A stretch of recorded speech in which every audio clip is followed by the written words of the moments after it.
What's up, everybody? It's Jake, aka Uncle Cardboard, and here is, I don't even have a name for what this is yet. We'll call it 5 Up, 5 Down. I want to try and look at least once a week, the most recent 17 lands data and find out where we're going wrong, what we're learning, what we're not learning. I think one of the biggest mistakes that people do is that they take this giant chunk of data that incorporates and encompasses everything that's happened at all in this draft format, and there's no context for like, hey, we get better as this goes along. So basically the way that I looked at everything was just coming up with really tight time frames. So if we looked at, all right, how did things, Monday through Sunday, pull all this data, and then Monday through Sunday again.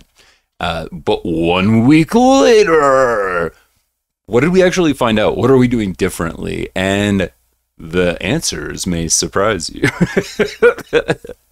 But there's actually some cool stuff. And so I want to highlight that. I want to look at the 5 cards that improved the most, the 5 cards that got really bad somehow, and then the 5 cards that people played a lot more, and the 5 cards that everybody was kind of out on. So let us move on. Also, if you're watching this later, like on YouTube, I do this on Twitch live. So if you want to ask questions, interact, tell me how your day was. You can find me at twitch.tv/Uncle Cardboard. But without further ado, I also want to say that this is kind of technical, but basically if I can do it, somebody who failed high school algebra 1 3 times, you can get this stuff too. It's just a matter of digging into it, creating some basic formulas, and then seeing what actually works. Let's start with our 5 cards that got the that improved the most. So an honorable mention is Candlelit Cavalry. So the deal with Cavalry is I think people were just down on this card initially because everyone was so low on green. But what I keep hearing over and over again from people is you really want a top end in this format. You can't just throw every 4-drop in the world in your deck and go, okay, it's done. Because there are so many good things that you want to be doing in green, specifically Shadow Beast sighting, that you have to have something else after that. You really want to be able to bridge the gap between your, turn 4 Shadow Beast sighting and then your turn 7 Shadow Beast sighting, and have something relevant to do in between there. So Candlelit Cavalry improved its game in hand win rate. So just if you had that card in your hand by 1.8%, which was not nothing, and it actually ties 2 other cards for third or second, fourth. Ties for 4th. There's 4 cards tied for 4th. That sounds great. Next up was Devious Cover-Up. This also was played 5,207 times and was also 1.8% game in hand win rate improvement over the previous week. I have been really high on Devious Cover-Up, mainly because I think that in a format with this much disturb and flashback, that exile clause is so key. And then also remember that in blue, you're trying to do self-mill things in almost every good deck that you wind up in. Maybe not is it spells, but okay, even then you want to make sure that you're not decking yourself, and that when you get good cards into your graveyard, as it just happens, that will happen to you, cards that don't have flashback or disturb, that you have a way to get them back into your library. So I've been playing a lot of these 2 Devious Cover-Up decks. I've got a couple examples. I on Arena just ripped 3 trophies in a row. So I mean, this is pretty busted stuff with Poppet Stitcher, Morbid Opportunist, which was great. But these cover-ups are really good at making sure that, hey, I can get my Stitcher back in the event that they kill it.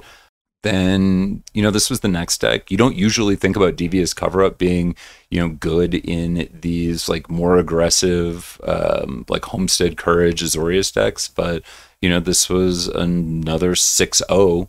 And then here's an example of a time I did have Devious Cover-Up going in an Izzet deck, and it was great. I'm not going to lie, there were a lot of times when it was shuffle, use Devious Cover-Up's ability? No thank you. But just a point that I think Devious Cover-Up's a little underrated. People, I think, are also right playing Dissipate, and that Flip the Switch I might be a little down on. I think that just countering things, if you don't have a really relevant way to use that Zombo, it's not worth it.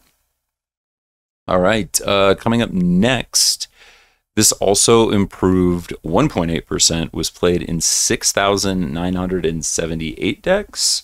That would be Drownyard Amalgam. And Amalgam, I think, can be a serviceable top end for these self-mill decks. Like, I'm not excited about it, but 6 toughness is the real deal in this format. And then once you're stabilized, being able to chip in for 3 whenever you want to. I mean, 3 mana isn't like nothing, but you know, you're talking about pretty late in the game at the point when you're activating this. So I certainly don't mind using it. I don't think that this is like what every self-mill deck wants. I think this probably plays a little bit better in like Dimir, even in Izzet, and in Simic. It's like right at like that cusp of like too expensive for some of these super low to the ground Azorius decks that are trying to play like 14, 15 lands. So just keep that in mind. I don't think it has an exceptional win rate in Azorius, but is what it is. All right, getting out of the point or 1.8%, this next card went up by a whopping 2% game in hand win rate. It was played 2,247 times. Raise the Effigy. I do not think you should play Raise the Effigy. I think if you were in an incredibly aggressive red deck and like everyone's playing artifacts, then sure, but it's not great. It's I just don't recommend playing it, but for whatever reason, it got a little bit better. So we literally must acknowledge it. Next card, improving by 2.4% game in hand win rate, played 6,747 times. It is Dawnheart Rejuvenator, which is Dawnheart. There we go. Dawnheart Rejuvenator. And this is, I think, a real testament to how this format is slowing down a little bit. So you see Drownyard Amalgam, Devious Cover-Up, Rejuvenator. These are all cards that want to favor slower, more dirtily decks. And I think that there's been a lot of buzz about how splashing isn't as bad as everybody thought it was kind of early on in the format. And Dawnheart Rejuvenator getting almost 2.5% better is like, that's substantial. So I wouldn't be afraid to play this. I think that there are still really fast decks out there. I'm looking at you, Azorius, primarily, but I don't think this is that bad of a card anymore. I am getting more and more excited to play it, more and more excited to splash, because if you're already getting some like jack-o'-lanterns, you get an Evolving Wilds, maybe you pick up a duel somewhere along the way, you're using Eccentric Farmer and Organ Hoarder, you know, like you're probably in blue if you're doing multicolor green decks. Those are cards that can help you dig for whatever lands you need. So I really think that this is a big sign that like Dirtle is on the rise. And then our final card, which got 3.1% better and was played in 5,299 decks, is Secrets of the Key. I think this is like the ultimate in Dirtle cards and really tells you a lot about where blue's going. I think one of the things that a lot of people are doing is like, yeah, I'm just going to pass with mana up. I will counterspell something, or I will pop a clue. I will recast Secrets of the Key. I think one thing it's really important to note is this card gets so bad in multiples because you literally run out of mana. It's so much. What is it like? Yeah, you're paying 6 mana to draw all of your clues plus 5 to flash it. So 11 mana for 3 cards. I mean, that's a lot.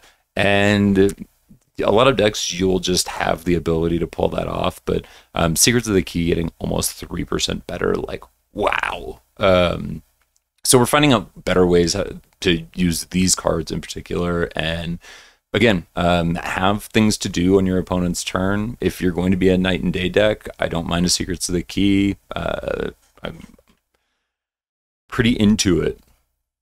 Let's look at the cards that got worse. All right, so that was our 5 up. Here are our 5 down. Starting off, played 5,953 times. We have Homestead Courage.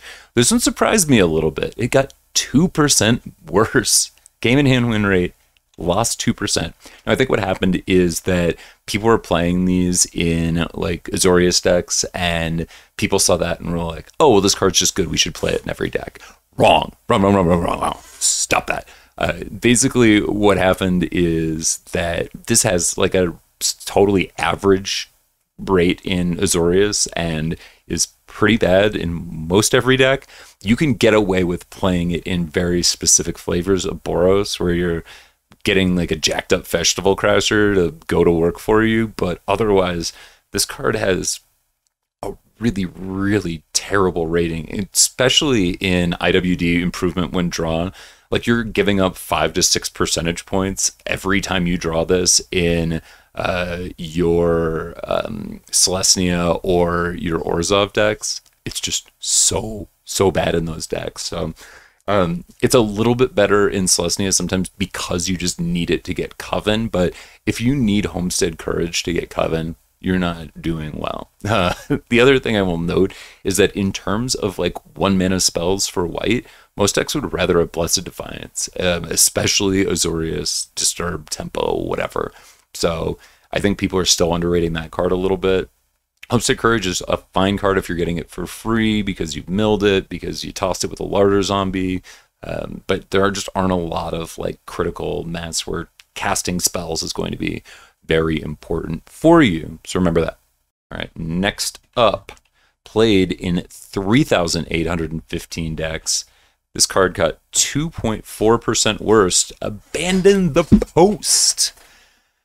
I think Post was kind of an outlier because the data on it was pretty good initially, just because when people are in a position to cast this, it looks great because you're probably winning. Like, you're not playing off your back foot, just firing one of these off and then conceding. So it also was a little bit better when it was brand new and people were playing like kind of slower, less focused decks, that you could kind of catch them off guard, and all of a sudden you're, hitting, flashing it back, and, getting in for that win. You can play this in super, super aggressive decks. It's fine there. It's not great. Like, it's your 23rd card. Let's be crystal clear on that. But in aggressive decks, this works really well.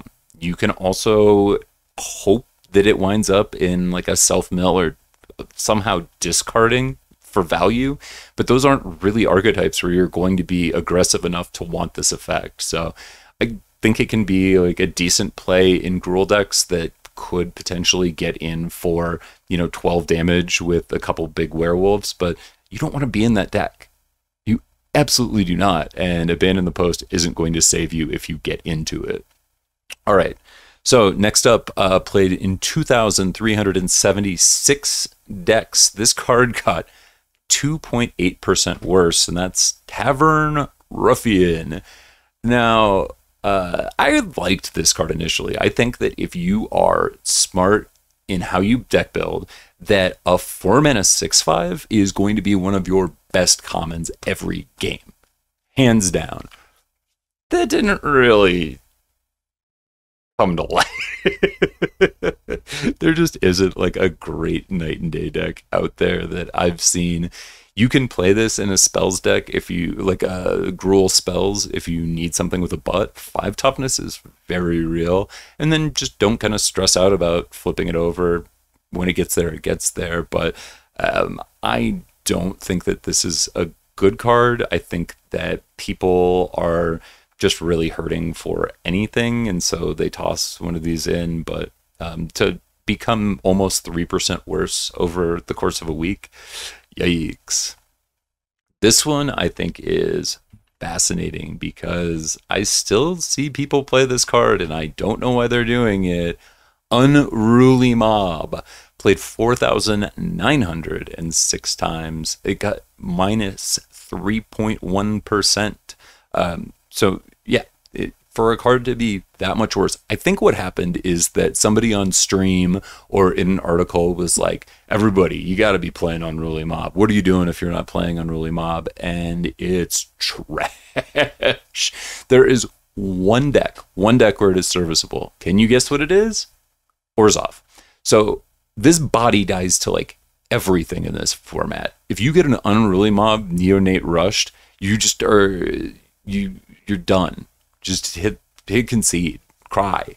It's so bad in those circumstances because there's nothing that you're going to do to make up the tempo loss of expecting an unruly mob to do work for you. That might have been a little hyperbolic, but still, you don't want unruly mob unless you're Orzhov, where you're controlling when your creatures die. You have a ton of sacrifice effects that you're really, hopefully, the turn that unruly mob hits, activating so that you're getting it out of that kind of 1 toughness range. But I really, really don't think that you should be playing unruly mob. In general, it's just not a strong Magic card in this set, where sometimes it could be, but there just aren't strategies to pay it off. But this is going to be really interesting when we talk about kind of biggest movers in a moment. But before we get to there, the card that got the worst. So this was played 4,800 times with a -4% game in hand win rate, declined by 4%. Ritual Guardian. I don't know why people are playing Ritual Guardian. This is, like, I think kind of the baseline for a common is 2/2 for 2 with a lifelink in white.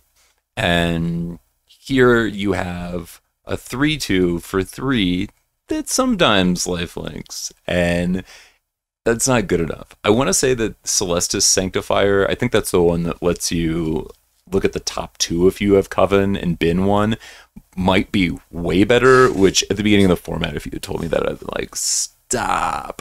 But a lot of the white decks are doing self-mill things now, which is wild to me. So it's actually like relative or a relevant ability. Celestis Sanctifier is day-night, thanks. So like Ritual Guardian, like you have to have Coven, and I've found that 3 power can sometimes be like a hard one to hit if you're in the Azorius deck and you've got a lot of like 2 power 2 drops and, you know, like tokens running around. But I don't think anybody should be playing Ritual Guardian as like a core option. It is absolutely like bad filler at this point, because it just trades down every time. The thing doesn't do anything good. Like the upside is that they're mana screwed and you can just pass for 3. So Ritual Guardian, womp womp. All right, let's talk about the biggest movers. So what I did is I looked at the number of cards that were drafted and then compared that to the number of times that they actually were played in the deck. And so we create a ratio there and then look at how that changed over the next week and saw, okay, what cards are people just more excited about? It doesn't take into account the physical number of cards. We're just looking at, like, of people that drafted this, how likely were they to include it in their main deck? So coming in at 5 for biggest increase, Call the Hunt. Maybe this is a response to people. I feel like there's a narrative around, MTG creators that removal is really easy to get in this set, so don't worry about removal, just worry about having a board presence. And so if everybody's moving away from removal, well, why not punish them with Howl of the Hunt? I don't think that's what you want to do. I think Might of the Old Ways is a much better card. Maybe instant speed interaction isn't like as hellish as it has been in the past. You look at a lot of like the super hard removal, like Eaten Alive, and at least you're going to get a turn off Howl of the Hunt. Hopefully you're using it to like win a combat, and so you're basically just breaking even on the interaction. But yeah, almost 10% more Howls of the Hunt out there. I think that's good for everybody. Kind of on the flip side, coming in at number 4, improving by 10.1%, is Immolation. And Immolation's a card I think is perfectly fine and probably was a little underrated. You'll notice a theme with the next card as well, but you want to have early ways to interact with your opponent's plays, because there are a lot of just like little annoying creatures that, like Scob Wrangler is a great example. Gavany Trapper, just little like annoying tappers that you want to interact with. Once people moved away from Gruul and Werewolves, then it's like, well, okay, I'm not going to be punished for having this kind of like dinky deadweight kind of card in here. Why not? So Went up 10.1%, going up 11.2%. Also a little enchantment-based removal-ish, Locked in the Cemetery. This is a card that I have been totally perplexed by. I thought people are way, way too low on this for a set that you're not really seeing a ton of like aura removal, and that blue particularly has a really hard time interacting with things. I thought Locked was perfectly fine, especially when you just add in the volume of self-mill that people are doing. A lot of times this is tapping on an ETB, and honestly, for a 1 and a blue, that's a killer deal. That's rocking. And you don't want to be playing this on turn 2 basically ever, but being able to double spell with this, like, you know, tap something down on turn 5 and be able to get in and cast something, like disturb back a creature now that you have your magic 5. It's great. Helps you win races. It's tough against creatures with like static abilities like Giza or whatever, but it's fine. It's totally fine. So I think 11.2% of people were absolutely right. This one's interesting. I don't know exactly how I feel about this, but our number 2 mover, 12.4% increase, Single Barrage. And this is a card I find myself playing more often because in white, again, it's so hard to deal with threats. Like Candle Trap for me has been meh. It's okay. But when big things hit the board and you stall out, especially if you're in a Azorius Disturb, Single Barrage is just such an answer. It's efficient, instant speed, and I think the other thing that Azorius really has going for it, and why I would always play Sungold Barrage in theirs, that you have a few different ways to discard. Hopefully you're playing Shipwreck Sifters in multiples, but there's also Faithful Mending where, you know, I don't always have to just pitch spirits to it, or flashback cards. I can get rid of things that just aren't valid in my hand and that are just dead cards. So I like this. I think I would never play more than one, I think, but 12.4% of people are interesting. And then number 1, biggest leap, 25.1% people are playing Unruly Mob. No! So earlier when I'm saying like how bad I think Unruly Mob is, someone I think is out there just being giving people misinformation about the viability of Unruly Mob in Innistrad Midnight Hunt draft, and hopefully people learn the lesson. It's a 25% increase, but our second worst performing card over the last week, like, just tells me all I need to know. I would get off of the mob train. Leave the mob. Leave the mob. Now let's get on to our biggest losers. These are cards that just people have fallen out of love with for whatever reason. And coming in at 5, in 13.8% fewer decks, Bat Whisperer. I feel like Bat Whisperer is a better card than it gets credit for. It just has to be in the right decks. And so those decks for me are, first and foremost, your Orzhov Sacrifice decks. You will find a way to get a Bat token a lot, and you will get value out of that Bat token. I think this, and then like there's the 3/3 that makes a 1/1 are both cards that are really important to that archetype that nobody else wants, but I think are still underplayed by these decks. So if you can get a token, take your tokens. But I feel like Orzhov's just kind of not in everybody's wheelhouse right now for whatever reason. That's fine. I was really high on it initially. It was my very first trophy in the format, and at the end of the day, I think fewer people were in. Then for our number four, biggest faller, 14.3% fewer Blessed Defiance. I think this is just wrong. Blessed Defiance is a legit trick, and I don't know what white deck you're not excited about this. In Orzhov, you're stoked to get a token. In Celestia, you're excited about being able to potentially hit Coven in a different way. In Azorius, a lot of times you want the life gain, and it helps you kind of win these weird combats where maybe you want something to die because you'd rather have the disturbed half of it. Maybe white red, but even then, I'm kind of in like a spells stormy Boros deck a lot of the time, so I don't hate it in there either. So if maybe it's just there's too many Blessed Defiances out there. I don't know, but it feels like 14.3% of people are wrong. Next up, this one's a little weird. I don't know how much I care about it, but Crossroads Candle Guide is also tied for 14.3% fewer people playing it. I think that's probably good. I don't know if there's a correlation between the surge of Dawnheart Mentor and the increase in candle guides. I doubt it. But yeah, just something to note that candle guides are, yeah. All right, then we have a tie for our first biggest movers.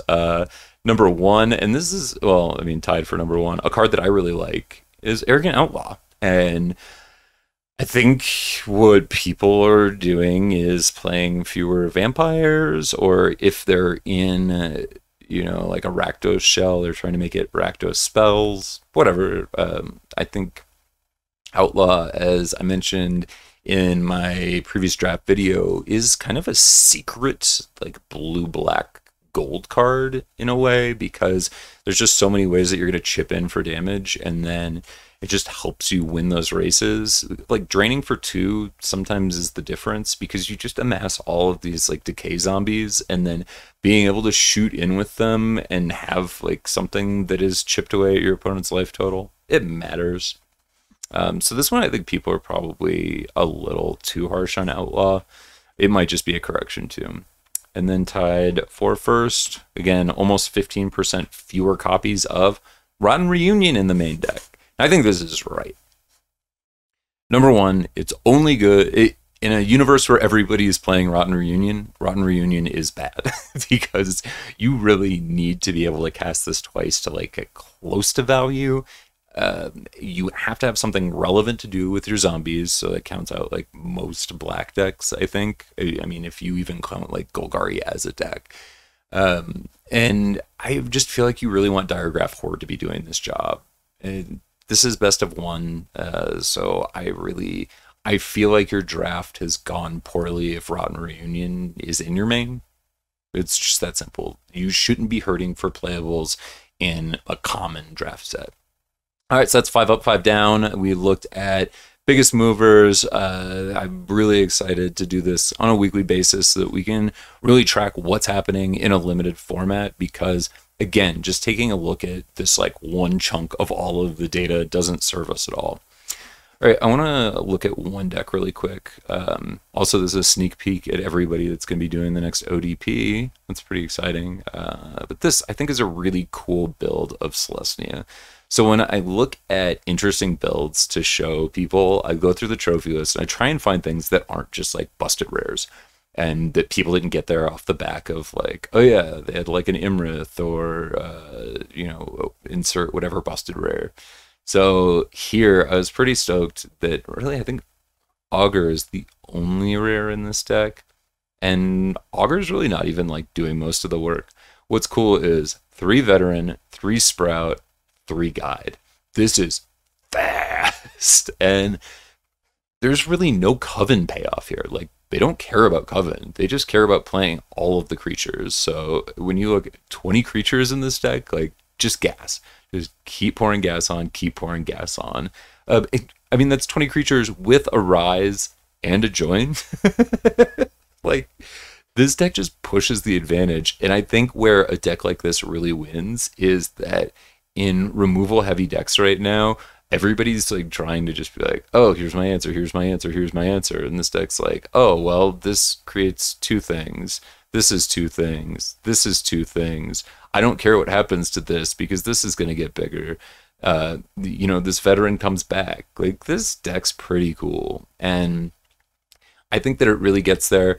Lunarch Veteran, obviously a great card, but I think the 3 Timberland guides are kind of telling on what these decks want to do, which is like move counters, make weird kind of like different diverse threats, and just grow. So I thought this was like a cool 7-in-1 if you wanted to try and build something like this. Like, hey, take 1-drops, take guides. I know it's easier said than done with sprouts, and if you have 20 creatures, yeah, those sprouts are probably flipping more than average. It feels more like a Delver deck, but this is just one of the cooler trophies I've seen. And then Unruly Mob in the sideboard. This is honestly a 22 creature deck, and they have Mob in the sideboard. Huh, maybe they know something.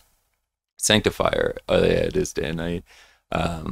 I would probably play Morning Patrol over your Bird Admirer. I don't think Bird Admirer is doing much for this deck. And then I would also be playing Bramble Armor. So where I think a lot of decks kind of mess up is they go, oh, well, I don't want kind of equipment because what if, you know, I just don't have anything to put it on? Well, it's like, your deck's all creatures. You're always going to have something that can wear this Bramble Armor. And +2/+1 is like a significant stat increase. You don't have a lot of flashback in a deck like this. Like, okay, you've got Rise, you've got Join. That's really it.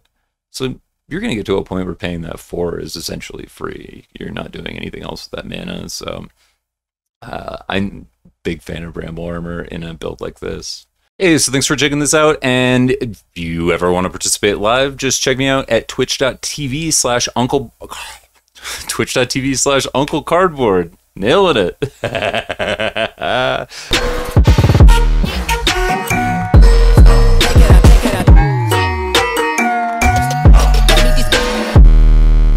Hey everybody, it's your favorite uncle, reminding you to check out the Open Draft Project, where I sit down with your favorite pros, streamers, and limited grinders. They do the exact same draft seat, and then we see what's going on in their heads.